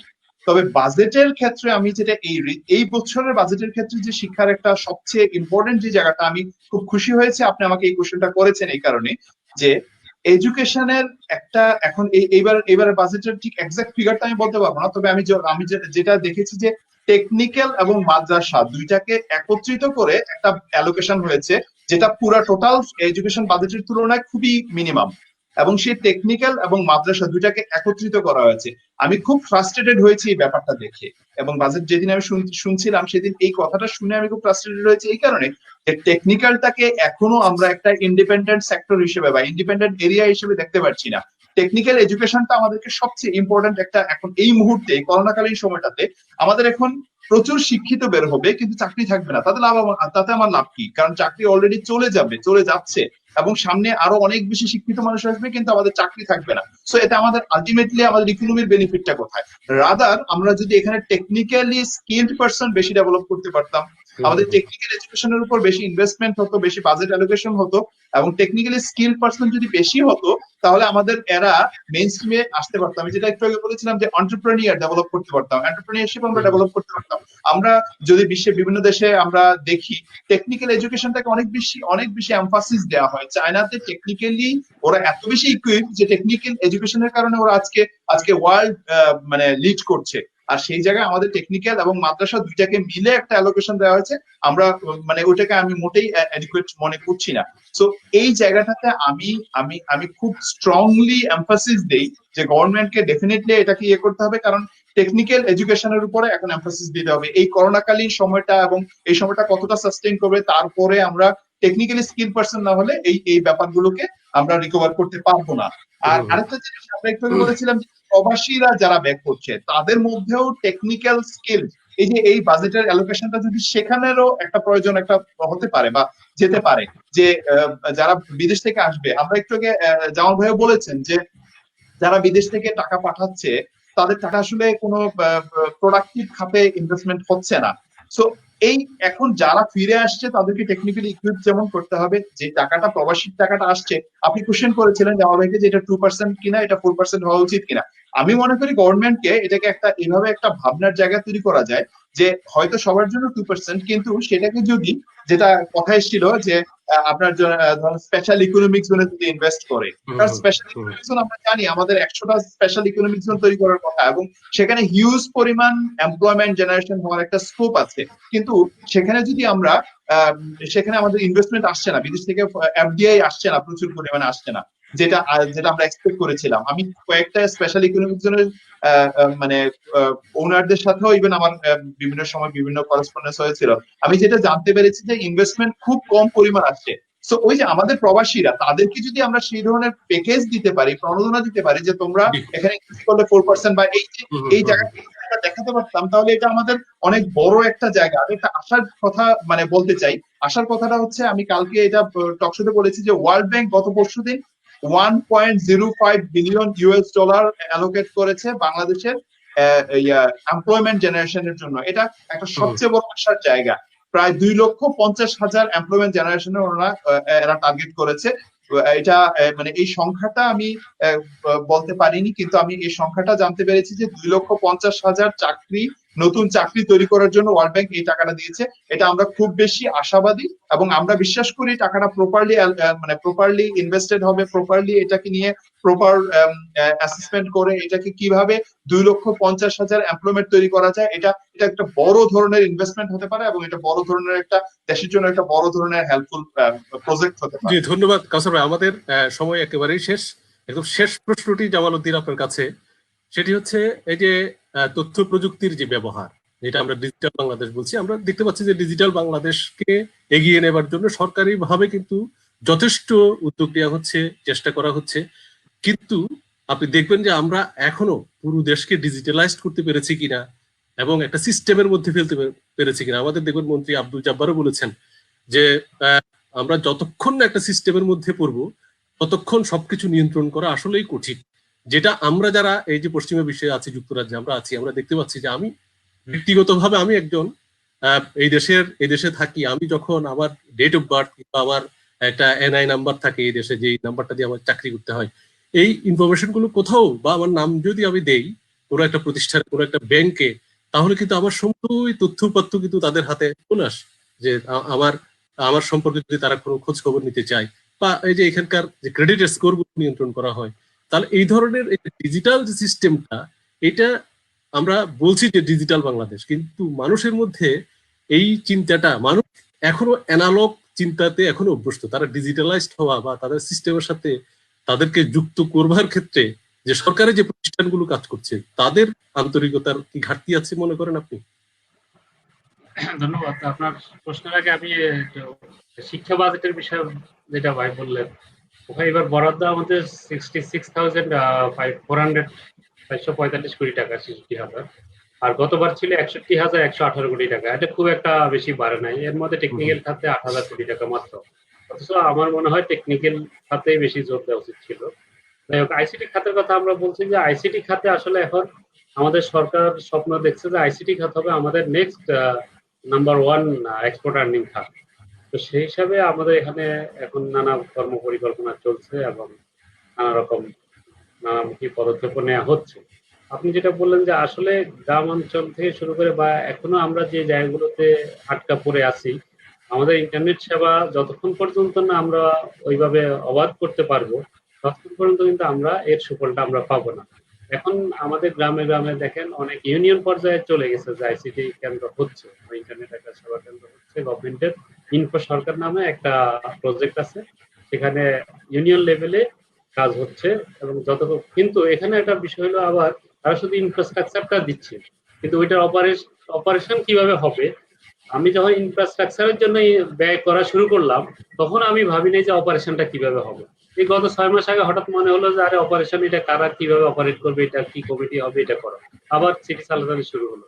এই জন্য আসলে আমাদের সামগ্রিক প্ল্যানের মধ্যেই অনেকগুলো মানে লুপহোলস আছে। এগুলো যদি আমরা বন্ধ করতে পারি তাহলে আইসিটি খাতে আসলে আমাদের এগিয়ে যেতে হবে, এবং আমি মনে করি আমরা দীর্ঘদিন থেকে এটা পিছিয়ে ছিলাম। এটা বর্তমান সরকারের একটা বড় মানে সাফল্য যে আইসিটি সেক্টরকে অনেক দূরে এগিয়ে নিয়ে গেছে, এবং আমি মনে করি এখনো এটা আরো এগিয়ে নিয়ে যাওয়া সম্ভব আমাদের ইন্টারনেট ব্যবস্থার আরো সুসংহত করার মাধ্যমে, এবং আমাদের মোবাইল কোম্পানিগুলোকে যেভাবে মানে এদেরকে অনেক বেশি ছাড় দেওয়া হয়ে গেছে। আমি মনে করি এত ছাড় না দিয়ে আরো ভালোভাবে কিভাবে আমরা সেবাটা পেতে পারি এবং মানুষের কাছে সহজ সেবা নিশ্চিত করতে পারি সে ব্যাপারে পদক্ষেপ নেওয়া উচিত। ধন্যবাদ জামাল উদ্দিন, আপনাদের দুজনকে অনেক ধন্যবাদ। কাউসার ভাই, জামাল ভাই, আমাদেরকে দীর্ঘ সময় দিলেন আপনারা। আমরা আজকে মূলত বাজেট নিয়ে কথা বলেছি এবং আগামীতে নিশ্চয়ই অন্য একটা বিষয় নিয়ে আমরা কথা বলবো। আমরা আপনারা জানেন যে বাংলাদেশে এখন যে আমাদের সাংস্কৃতিক জগতের কিন্তু একটা উত্তরণ ঘটেছে নানান দিক থেকে, হ্যাঁ, সাংস্কৃতিক চর্চার ক্ষেত্রে বা সাহিত্য চর্চার ক্ষেত্রে। আমরা আগামী 30 তারিখে আমরা যে বাংলাদেশে এখন সবচেয়ে আলোচিত যে বিষয়টি এই খাতে, সেটা হচ্ছে ওয়েব সিরিজ নিয়ে আমরা একটা বিশেষ টকশোর আয়োজন করেছি। সেখানে আমাদের নাট্যকার এবং নির্দেশক মাসুম রাজা থাকবেন, এবং এখান থেকে আপনারা জানেন যে একজন শিল্পবোদ্ধা আলমগীর হক স্বপন, উনি এই দেশে থাকেন ম্যানচেস্টারে, উনি আমাদের সাথে যোগ দেবেন। আমরা এই বিষয়ে কথা বলবো। আমাদের যারা এখন দেখছেন সবাইকে আগাম আমন্ত্রণ জানিয়ে রাখছি সেই অনুষ্ঠানটি দেখবার জন্য। আমরা চেষ্টা করব যে যে সংকটটি এখন চলছে ওয়েব সিরিজ নিয়ে বাংলাদেশে, এই সংকট কিছু খুঁটিনাটি বিষয় নিয়ে আমরা কথা বলবার জন্য। আমরা কোনো কিছুরই নিরাময় আমরা দিতে পারবো না, আমরা হয়তো এই বিষয়গুলো নিয়ে কথা বলতে পারবো, যেহেতু বিশেষজ্ঞরা থাকবেন আমাদের সাথে কথা বলবেন। বন্ধুরা, আপনারা যারা দেখছেন, আজকে যে দুইজন বিশেষ অতিথিকে আপনারা দেখতে পেলেন, ওনারা হচ্ছেন একজন সিনিয়র সাংবাদিক জামাল উদ্দিন, তিনি আছেন দৈনিক ইত্তেফাকে, এবং উনি একজন কথা সাহিত্যিক, হ্যাঁ, দীর্ঘদিন ধরে সাহিত্য করছেন। আমি ঢাকায় থাকার সময় একসাথে আমরা সাহিত্য করেছি। উনি একটা লিটল ব্যাগ করতেন মাত্রা নামে, সেটিতে আমি লিখতাম, অনেকগুলো লেখা আমার আছে সেই এবং যোগ দিয়েছেন যে ব্যারিস্টার খন্দকার MS কাউসার, উনি অ্যাডভোকেট বাংলাদেশ সুপ্রিম কোর্ট। আপনাদের দুজনকে বিশেষভাবে ধন্যবাদ আজকে আমাদের সাথে। আমরা সুপ্রিয় বন্ধু, দর্শক বা শ্রোতা যাই বলি, আমরা আজকের মতো শেষ করতে হচ্ছে, আমাদের সময় শেষ। আপনাদেরকে আগামী আমাদের অনুষ্ঠানে যোগ দেওয়ার জন্য বিশেষভাবে অনুরোধ জানাচ্ছি এবং আমন্ত্রণ জানাচ্ছি। ভালো থাকবেন, সুস্থ থাকবেন। ধন্যবাদ মিন্টুন ভাই, আপনাকে ধন্যবাদ।